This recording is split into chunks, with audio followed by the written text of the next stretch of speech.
15वां अध्याय पुरुषोत्तम योग। श्री भगवान बोले, संसार अश्वत्थ के समान है, जिसका पुराण पुरुष रूप जड़ ऊपर है और चराचर जगत रूप शाखा नीचे है। वेद इसके पत्ते हैं, जो जानता है वही वेद का ज्ञाता है। इसकी शाखाएं ऊपर फैली हुई है। सत्य, रज और तमोगुण इसकी रसवाहिनी नसें हैं, इनसे इसका पालन होता है। शब्द रूप आदि इसकी डालियां हैं। पीछे कर्म रूप में प्रकट होने वाली इसकी जड़ें नीचे मनुष्य लोक में और भी नीचे तक चली गई है। पर पीपल का यह रूप, इसका आदि अंत और आकार संसारी प्राणी के ध्यान में नहीं आता है और इसकी जड़ें गहरी है। ऐसे इस पीपल को वैराग्य रूपी दृढ़ शस्त्र से काट कर वह स्थान ढूंढना चाहिए जहाँ से फिर लौटना नहीं पड़ता, और साथ ही यह विचारना चाहिए कि जिससे वह पुरातन प्रवृत्ति उत्पन्न हुई है, उसी आदि पुरुष की शरण हूँ। अहंकार और मोह रहित, संग दोष को जीतने वाले, आत्मज्ञान से निरत, सब कामनाओं से दूर, सुख दुख नामक द्वंद्व पदार्थों से मुक्त ऐसे ज्ञानी पुरुष शाश्वत पद को पाते हैं, जिसे सूर्य चंद्र या अग्नि प्रकाशित नहीं करते। वही मेरा परम धाम है, वहाँ आकर लौटना नहीं होता।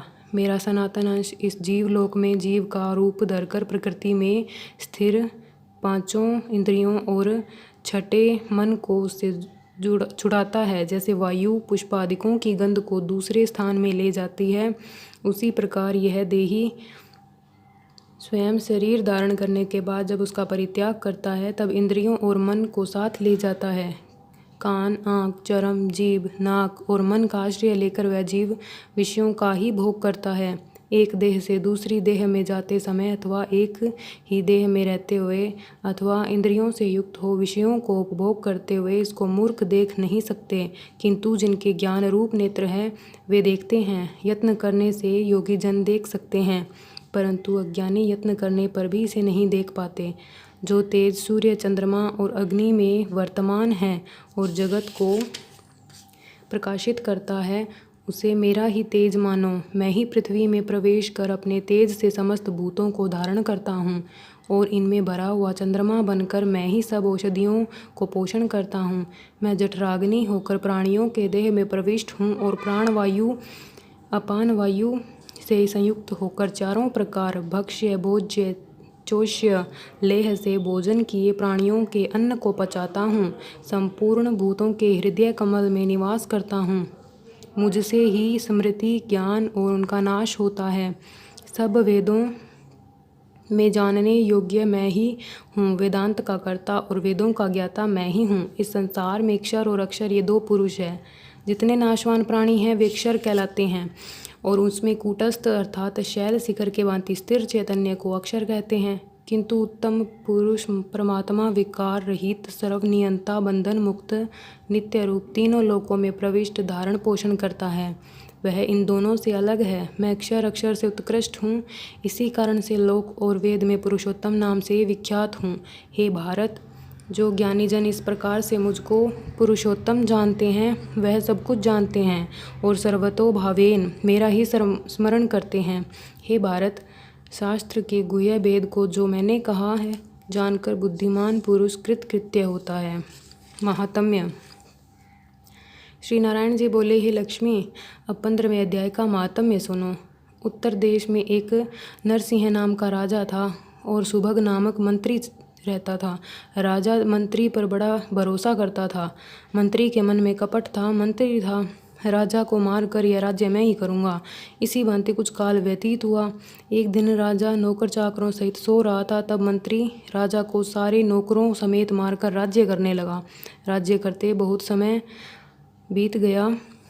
एक दिन वह भी मर गया। यमराज के पास दूत बांध कर ले गए। यमराज ने कहा, हे यमदूतों, यह बड़ा पापी है, इसको घोर नरक में डालो। हे लक्ष्मी, इस प्रकार वह पापी कई नरक भोगता भोगता धर्मराज की आज्ञा से घोड़े की योनि में आया। संगल द्वीप में जाकर घोड़ा बना। बड़े घोड़ों का सौदागर उसे मोल ले तथा और भी घोड़े खरीद कर अपने देश को चला। चलते चलते अपने देश में आया। तब वहाँ के राजा ने सुना कि अमुक सौदागर बहुत घोड़े लेकर आया है। तब राजा ने उसे बुलाया, देखकर घोड़े खरीदे।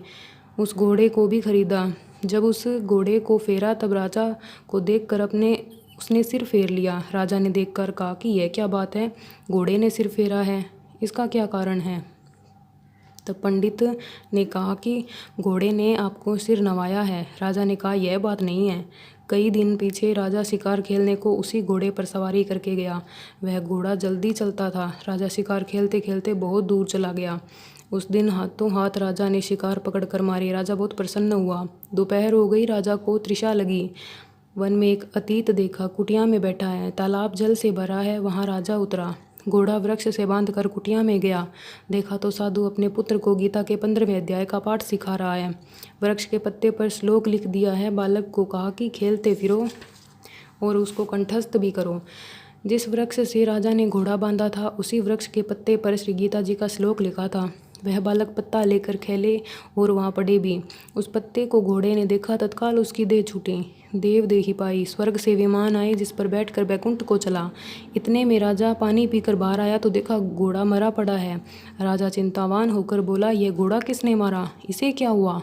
इतने में वह देव संत बोला, हे राजन, तेरे घोड़े का चैतन्य मैं हूँ। मैंने अब देव देही पाई, बैकुंठ को चला हूँ। राजा ने विस्मित होकर दंडवत की। पीछे से और सेना के लोग भी आए मिले। राजा अन्य घोड़े में सवार हो अपने घर आया। अपने पुत्र को राज्य देकर आप वन को गया, तप करने लगा। श्री गीता जी के 15वें अध्याय का पाठ किया करे, जिसके प्रसाद से राजा भी परम गति का अधिकारी हुआ।